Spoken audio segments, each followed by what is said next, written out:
श्री राम जय जय राम। श्री राम जय जय राम। श्री राम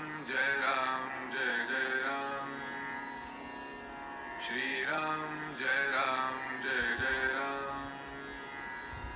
श्री राम जय जय राम। श्री राम जय जय राम। श्री राम जय जय राम। श्री राम जय जय राम। श्री राम जय जय राम। श्री राम जय जय राम।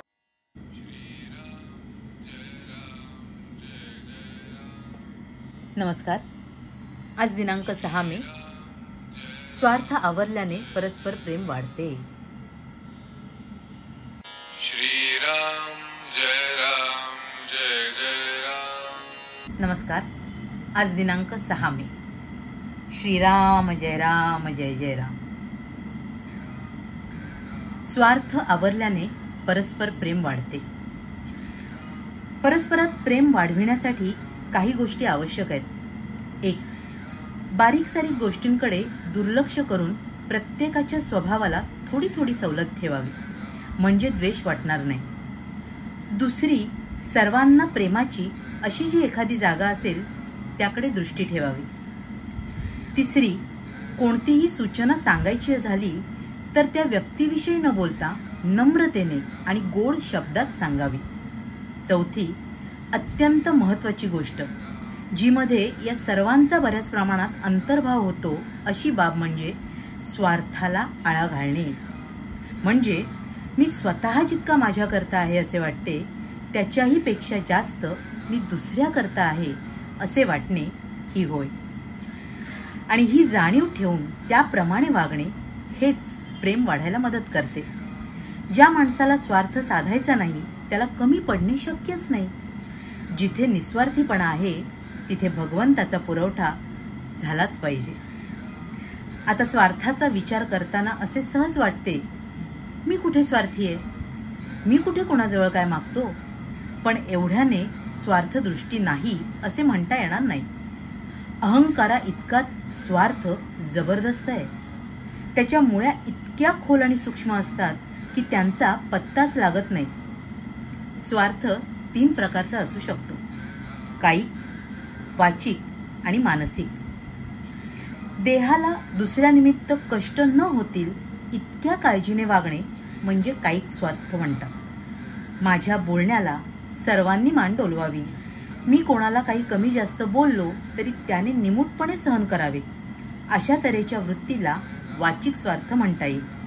आणि माझ्या मताप्रमाणे सर्वांनी वागावे, माझे विचार बरोबर आहेत अशी जाणीव इतरांनी ठेवावी, अशा तऱ्हेची आपली इच्छा, त्याला मानसिक स्वार्थ म्हणता येईल। आता मी माझ्याकरता जितका असेन त्याहून जास्त मी दुसऱ्याकरता आहे असा विचार केला तर असे दिसून येईल की मी जेवढी मला स्वतःला सवड ठेवतो तेवढीच किंवा त्याच्याहून थोडी जास्त सवड दुसऱ्याला ठेवणे जरूर आहे।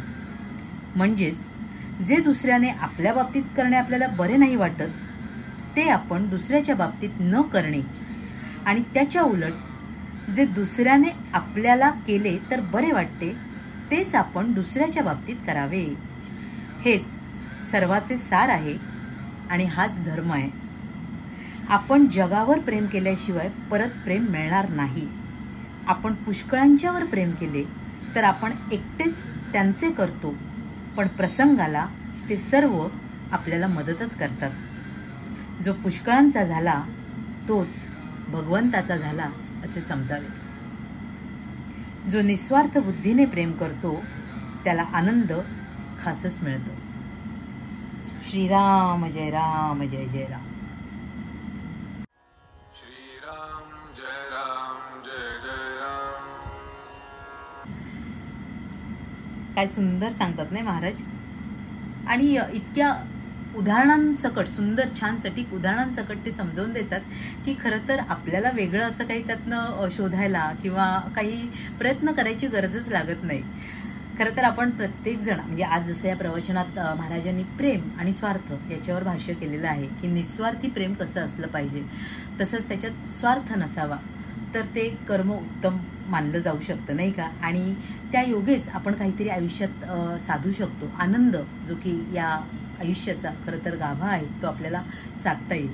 बघा ना, एखादं छोटंसं रोपटं सुद्धा आपण लावतो त्यावेळी ते रोपटं अगदी बाहेरून आणून ते कुंडीत लावणं, त्याला रोज पाणी घालणं, त्याची रोज निगा ठेवणं, त्याच्यावर लक्ष ठेवून राहणं की ते रोज किती वाढतंय, त्याला छान पाणी प्रकाश सगळं मिळतंय की नाही, असं आपण सगळं पाहतच असतो ना, त्याची काळजी घेत असतो हर तऱ्हेने. कुठला स्वार्थ असतो त्याच्यात, म्हणजे ते नीट वाढावं, छान रुजावं, उगवावं, फुलावं ही इच्छा असते. पण भाव ते किती सुंदर असतात नाही का. म्हणजे तसं एक प्रकारे बघितलं तर ते छान वाढणं हा स्वार्थ म्हणू शकतो, पण तो स्वार्थही खूप छान असतो नाही का. तर मला वाटतं या छोट्या छोट्या गोष्टींचा आपण आपल्या नित्याच्या सगळ्याच व्यवहारात विचार करावा आणि त्याप्रमाणे आपला व्यवहार असावा, म्हणजे आपलं आयुष्य हे नितांत सुंदरच बनेल नाही का.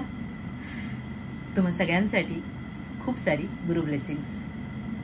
श्रीराम जय राम जय जय राम. श्री स्वामी समर्थ. जय गुरुदेव.